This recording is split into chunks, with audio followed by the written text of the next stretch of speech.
It's a busy week for economic data and earnings. We have Q3 GDP figures out for Canada and the US, along with Canadian jobs data.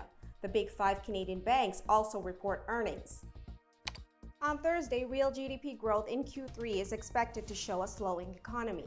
Preliminary data last month suggested growth in September was flat for an annualized decline of 0.1% in the quarter, according to StatsCan. That would mark a second consecutive quarter of economic contraction, which means Canada is in a technical recession. Still, some economists are more optimistic about Q3, with a Bloomberg poll forecasting a 0.4% increase. On Wednesday, the second estimate of U.S. Q3 real GDP is forecast to be revised higher to 5% annualized growth from 4.9% earlier. That marks the fastest pace in almost 2 years. On Friday, Canadian jobs data for November will be released.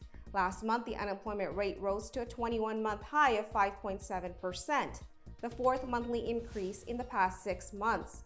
Some economists expect it to rise again in November. Kicking off Q4 bank earnings is Scotiabank on Tuesday, followed by TD, RBC, and CIBC on Thursday. BMO reports on Friday.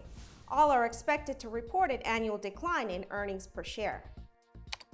Scotiabank's costly restructuring in the quarter could result in softer earnings. It's trying to reposition for growth and positive operating leverage. But operations in Pacific Alliance countries could also see challenges on economic risks. Restructuring will also affect RBC's earnings as it plans to cut staffing by another 1 to 2%. Fixed income activity could offset lagging banking and capital markets, but net interest margin may decline as loan growth slows. Wealth management fees may also decline on redemptions. For TD, the focus will be on costs as growth momentum slows. It could see a small rise in net interest margin, but loan growth is expected to moderate. For CIBC, Q4 could show a slowdown in personal and commercial banking. Growth will be pressured by rising provisions. The bank has warned of potentially more U.S. commercial real estate exposure, leading to impairments. BMO is expected to provide more details on the Bank of West acquisition and whether that will lead to further restructuring and charges.